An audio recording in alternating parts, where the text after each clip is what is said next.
Margareta Teresa, rojena v mogočno kraljevsko rodbino, ki jo je preklelo parjenje v sorodstvo, je bila obsojena na propadje od začetka. Pri komaj 15 letih so jo poslali, da se poroči s svojim stricem in postala je cesarica Svetega rimskega cesarstva, a je nato hirala v življenju, polnem bolezni, depresije in neskončnih nosečnosti. Pridružite se mi, ko bomo raziskovali njeno zgodbo. Infanta Margarita Teresa, ali Margaret Teresa v angleščini, se je rodila v kraljevi palači Alcazar v Madridu 12. julija 1651. Njen oče je bil kralj Filip IV. Vladar Španije je bil od leta 1621, potem ko je prišel na prestol, ko je imel komaj 15 let. Filip je bil znan kot planeta, kar pomeni kralj planeta. To je bilo zato, ker se je špansko cesarstvo takrat raztezalo po vsem svetu. Zajemalo je večino Srednje in Južne Amerike, večje otoke Karibov, Filipine v Aziji in nekatere majhne dele zahodnoafriške obale. Margaretina mati je bila Marijana oziroma Marija Ana Avstrijska, hči Ferdinanda III., vojvode Avstrije in svetorimskega cesarja. Oba njena starša sta bila rojena v mogočni hiši Habsburžanov, dinastiji, ki izvira iz razgibanih obmejnih območij Švice in Avstrije v srednjem veku. Skozi leta so Habsburžani začeli osvajati velik del Evrope, vendar ne predvsem s krvavimi vojnami ne. Obvladali so umetnost poroke kot sredstva moči, sklepali so zavezništva, ki so jim omogočila, da so si prilastili ogromna cesarstva. Do konca 15. stoletja so podedovali španski prestol in postali najneustavljivejša sila Evrope, družina, katere moč ni poznala meja. Habsburžani niso bili znani le po svojem ogromnem cesarstvu. Bili so zloglasni zaradi svoje nevarne obsedenosti s parenjem v sorodstvu. Generacijo za generacijo so se poročali znotraj svoje krvne linije in sklepali zavezništva na račun lastnega zdravja. Ta izkrivljena tradicija bi privedla do uničujočih genetskih posledic, ki so njihovo dinastijo ohromile od znotraj. Starši Margarete Terese niso bili le daljni sorodniki. Bila sta si v sorodu veliko bliže, kot bi bilo sprejemljivo. Njen oče je bil iz španske veje družine, njena mati pa iz avstrijske veje. Toda njuna povezanost je bila še veliko globlja, saj sta bila v šokantnem primeru incesta v kraljevi družini stric in nečakinja. Zaskrbljujoče tesne krvne vezi med Margaretinimi starši so imele svojo ceno. Od njunih 5 otrok so 3 umrli kot dojenčki. Preživela sta le 2, Margareta in njen mlajši brat Carlos, ki je v angleščini znan kot Charles. Toda preživetje ni pomenilo odrešitve. Karl je bil živa priča grozotam parjenja v sorodstvu. V svojih 20 je bil prezgodaj postaran, plešast in ga je mučila grozljivo deformirana čeljust. Njegov je propadal prav tako hitro kot njegovo telo, saj so se že zgodaj kazali znaki demence. Kasneje so ga sodobniki poimenovali uročeni, saj so mnogi verjeli, da so njegove telesne in duševne težave posledica čarovništva. Dejansko je bil koeficient parjenja v sorodstvu med Margareto in Karlom grozljivo visok. Nekateri ocenjujejo, da je bil njun koeficient primerljiv s koeficientom otrok, rojenih bratov in sestri. Do danes se zgodovinarji prepirajo, ali je bilo Karlovo stanje povsem genetsko, tragična posledica stoletij nenadzorovanega parjenja v sorodstvu, ali pa kaj drugega. Margareta je morda imela več sreče, vendar ni ostala povsem nepoškodovana. Čeprav je bila precej bolj zdrava kot njen brat, je nosila habsburško prekletstvo na svoj način, kot bomo videli. Margareta je odraščala v veličastju kraljeve palače Alcazar, v svetu razkošja, kjer je vsako njeno željo izpolnjevala vojska, služkin in služabnikov. Na primer, infantka si je pogosto privoščila sladkarije in čokolado, ki jih je morala skrivati pred dvorni zdravniki. A pod vsem tem razkošjem so ležale dušeče omejitve madridskega dvora, kjer je bil vsak gib, vsaka beseda, vsak pogled določen z nepopustljivim kraljevim bontonom. Kot princesa mogočne dinastije Habsburžanov je prejela najboljšo izobrazbo, ki sta lahko zagotovila denar in moč. Učila se je več jezikov, izpopolnjevala se je v nemščini, da bi se lažje pogovarjala s svojimi habsburškimi bratranci z avstrijske strani družine in se učila latinščine, svetega jezika učenosti in rimsko-katoliške cerkve. A nobena izobrazba je ni mogla pripraviti na usodo, ki jo je čakala. Ko je Margareta odraščala, ni mogla prezreti očitne starostne razlike med svojima staršema. Njen oče je bil skoraj 30 let starejši od njene matere. Če jo je ta podrobnost motila, tega ni nikoli pokazala. Ne glede na starostno razliko, sta jo starša oboževala. Bila je njun dragulj, edini resnično zdrav otrok, ki ga je njuna zveza ustvarila, in sta jo obdarjala z ljubeznijo. S svojimi nežnimi potezami in živahnim duhom je Margareta očarala vse okoli sebe. Bila je njun mali angelček, vzdevek, ki so ga z občudovanjem šepetali tako družinski člani kot prijatelji. Morda je prav zato njena starša naročila enemu največjih evropskih slikarjev, naj jo, ko je imela komaj 5 let, ovekoveči na osupljivem portretu. Portret, ki bo postal ena najbolj znanih slik v zgodovini. Velasquezova slika je bila nekoč znana kot La Familia, družina. Danes se imenuje Las Meninas, kar pomeni dvorske dame. To je bolj primeren naslov, saj prikazuje Margareto, ki ji streže več služabnikov, ki ji popravljajo obleko. Med številnimi osebami, upodobljenimi na sliki, izstopa še ena, Marija Barbola, dvorjanka z nizko rastjo. V obdobju, ko so bili ljudje z njenim stanjem pogosto zgolj zabava za plemstvo, je Velázquez naredil nekaj radikalnega. Namesto da bi jo prikazal kot šalo, je dal globino, dostojanstvo in prodoren pogled, ki nakazuje na kompleksen notranji svet. Tudi sam Velázquez se pojavi v mojstrovini, kot tihi opazovalec razkošnega, a hkrati togega sveta španskega dvora. V Las Meninas so vidni tudi drugi ljudje na slikah in v ogledalih, vključno z Margaretinimi starši. In to ni bila edina slavna slika Margarete. Velázquez je naslikal kar 5 portretov princese v njeni mladosti in tako ovekovečil njeno lepoto ter kraljevsko eleganco. Pravzaprav je bila ena najbolj portretiranih mladih oseb v vsej zgodnji moderni Evropi, s čimer je ustvarjala svojo podobo moči in prestiža, čeprav je temu nasprotovala žalostna usoda, ki jo je čakala. Morda se nam danes to zdi težko razumljivo, vendar je že leta 1656, ko je bila naslikana slika Las Meninas in je bila Margareta stara komaj 5 let, na španskem dvoru že potekala vse večja razprava o tem, s kom se bo poročila. V neusmiljenem svetu kraljevske politike zakon nikoli ni bil stvar ljubezni. Šlo je za moč. Čustva in osebne želje niso pomenile nič, ko so bile na kocki dinastije. Kot hči španskega kralja Margareta ni bila le princesa. Bila je šahovska figura v brutalni igri evropske diplomacije z visokimi vložki, njena prihodnost pa je bila odločena dolgo, preden jo je sploh razumela. Na primer, nekoč je bilo predlagano, da bi se lahko poročila s Karlom Stuartom iz angleške kraljeve družine.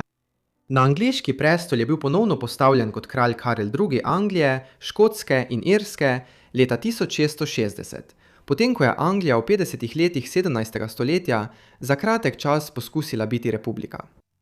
Takšna poroka bi bila uporabljena za oblikovanje nepričakovane zveze z Angleži, v času, ko sta bila Francija in Španija zagrizena tekmeca za prevlado v zahodni Evropi.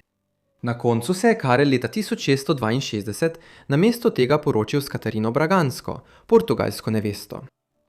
Propad pogajanj, da bi se Margareta poročila s Karlom Stuartom, je bil predvsem posledica nasprotovanja kralja Filipa.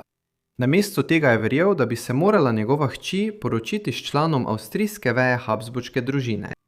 Zdel se je popolnoma ravnodušen do dejstva, da bi ta poroka še poglobila parjenje v sorodstvu. Navsezadnje je bilo to preprosto način, kako so Habsburžani ohranjali oblast v svojih rokah.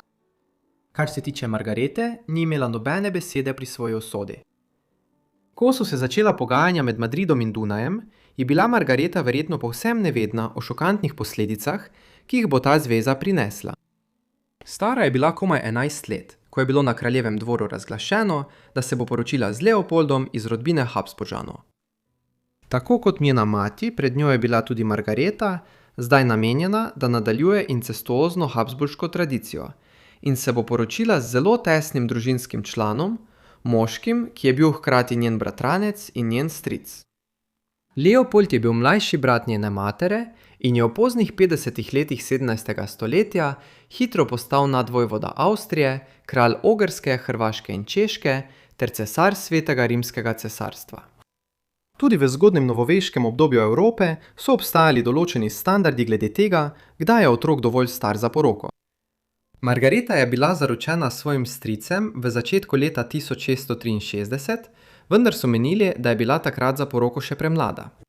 Namesto tega je Margareta odpotovala iz Madrida v Dunaj šele aprila 1666, ko se je bližala svojemu 15. rojstnemu dnevu. Sledila je 6-mesečna pot, špansko kraljevo spremstvo pa je v Dunaj prispela šele decembra 1666. Poroka je potekala nekaj dni kasneje, 12. decembra. To je bil veličasten dogodek, ki so se ga udeležili številni najvplivnejši člani evropskih kraljevih družin in dostojanstveniki, pri čemer niso varčevali z ničemer. In s tem se razkošje ni končalo. Praznovanja so divjala skozi vse leto 1667. A vendar se je za sijajem že odvijala temna usoda. Življenje na Dunaju je bilo nenavadno in za Margareto včasih tudi težko. Za začetek sta imela ona in njen novi mož čuden zakon. To bi sodobnega poslušalca morda presenetilo, vendar nista poskušala prezreti svojega tesnega sorodstvenega razmerja. Ona ga je dejansko klicala stric. Kljub tej neortodoksni situaciji sta se dobro razumela. Uživala sta v nekaterih enakih dejavnostih, vključno z umetnostjo in glasbo. Leopold pa se je po najboljših močeh trudil, da bi se Margareta počutila udobno v svojem novem okolju. Tudi za kraljevske osebe, kot je Margareta, je bilo običajno, da so ob odhodu iz domovine, ko so se poročile s tujim vladarjem ali princem, s seboj pripeljale člane svojega starega osebja. Tako je imela okoli sebe nekaj znanih obrazov. Na dvoru na Dunaju, ko se je privajala na svoje novo življenje, morda so bili tam celo nekateri ljudje, ki so bili v Madridu, ko je Velázquez pred mnogimi leti slikal Las Meninas. Kljub temu je Margareta ostala zelo domotožna, se oklepala svojih španskih korenin in storila le malo, da bi izboljšala svojo nemščino. S časom je njeno nekoč nežna lepota začela bledeti. Polti je postala bolj bleda, obrazne poteze bolj utrujene. Značilna habsburška čeljust pa je postajala vse bolj izrazita. Zakon je bil težaven tudi na druge načine. Margareta je skoraj takoj po prihodu na Dunaj zanosila in septembra 1667 rodila dečka, ki so ga poimenovali Ferdinand. Vendar je preživel le 3 mesece in pol in umrl januarja 1668. Zdelo se je, da se je njuna sreča obrnila z rojstvom naslednjega otroka, hčerke Marije Antonije, ki se je rodila januarja 1669. Ona bi bila edina od Margaretinih otrok, ki bi preživela. Dva druga nista imela te sreče. Sin John Leopold se je rodil 20. februarja 1670, a je žalostno umrl že po nekaj urah. Druga hči, Marija Ana, je živela le 2 tedna, pred njo je umrla februarja 1672. In ta uničujoč vzorec je bil napoved tega, kar je še prihajalo. Margaretine težke nosečnosti so bile deloma posledica njenih lastnih zdravstvenih težav. Čeprav je bila kot otrok precej bolj zdrava kot njen brat, je imela v letih pred prihodom na Dunaj in po njem nekaj zdravstvenih težav, ki so se stopnjevale. Ko je konec leta 1666 prispela v avstrijsko prestolnico, so ljudje tam hitro začeli opažati njene pogoste bolezni. Nekaj časa so številni opazovalci to pripisovali stanjem naporom zaradi nosečnosti. V samo 6 letih je prestala 6 nosečnosti, vključno 4 živorojenimi otroki in 2 spontanim splavoma, pri čemer jo je vsaka izmed njih pustila bolj oslabljeno in bolj depresivno kot prej. Toda s časoma je postalo jasno, da je v ozadju nekaj bolj zloveščega. Margareta je bila pogosto prikinjena na posteljo, tudi kadar ni bila noseča. Zdravniki so ji diagnosticirali povečano ščitnico, vendar v 17. stoletju ni bilo zdravila in njeno stanje se je samo še slabšalo. Za Margareto so se stvari res poslabšale v zgodnji pomladi leta 1673.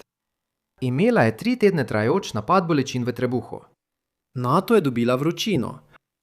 Obstajajo dokumenti, ki so ji v tem času napisali tuji ambasadorji na Dunajskem dvoru, ki kažejo, da so bili mnogi resno zaskrbljeni, da bo umrla. Do začetka marca je imela težave z dihanjem. 10. marca pa so poklicali spovednika, da sprejme njeno zadnjo spoved in ji podeli zakrament. Samo 2 dni kasneje, 12. marca, je Margareta umrla v rosnih 21 letih. Obdukcija je razkrila srce parajočo resnico. Ob smrti je bila noseča z drugim dečkom. Njeno življenje, ki se je tragično prekinilo, se je končalo v cesarski grobnici na Dunaju, kjer je bila pokopana. Smrt nadvojvodinje in svetorimske cesarice je povzročila dolgo obdobje žalovanja na avstrijskem dvoru. Pogrebne slovesnosti so trajale več tednov vse do aprila. Leopold je bil zaradi prezgodnje smrti svoje žene popolnoma strt. Vendar ga to ni ustavilo, da se je do konca leta ponovno poročil. Njegova nova žena je bila nadvojvodinja Klaudija Felicita Avstrijska, članica tirolske veje Habsburžanov. Toda za Leopolda zakon ni bil vprašanje ljubezni, temveč preživetja. Dinastična igra se je morala nadaljevati in nujno so potrebovali več potomcev, po možnosti moških, da bi zagotovili obstoj vladavine Habsburžanov. Po Margareti smrti so bile njene pravice do španskega prestola prenesene na njeno edino preživelo hčerko, Marijo Antonijo. Ko je Marija Antonija sama umrla leta 1692, je njene pravice podedoval njen edini preživeli sin, princ Jožef Ferdinand Bavarski. Vendar je prezgodnja smrt Jožefa Ferdinanda leta 1699 skupaj z neuspehom kralja Karla II., da bi imel naslednika, povzročila krizo nasledstva. To je Španijo in vso Evropo pahnilo v brutalen vojni spopad, ki je trajal skoraj 15 let. Kriza, ki bi se jim morda lahko izognili, če se Habsburžani ne bi uničili od znotraj zaradi svojih incestuoznih praks. Najlepša hvala vsem, ker ste si ogledali ta video o Margareti Tereziji Španski. Upam, da ste ga našli zanimivega. Sporočite mi v komentarjih spodaj, kaj si mislite o videu, in če imate še kakšne predloge, mi jih prav tako napišite v komentarje spodaj. Vsekakor upam, da ste naročeni na moj kanal in imate vklopljena obvestila, da boste prejeli vsa moja videa takoj, ko jih naložim. To je vse z moje strani, zato se vidimo v naslednjem delu serije Forgotten Lives. Hvala.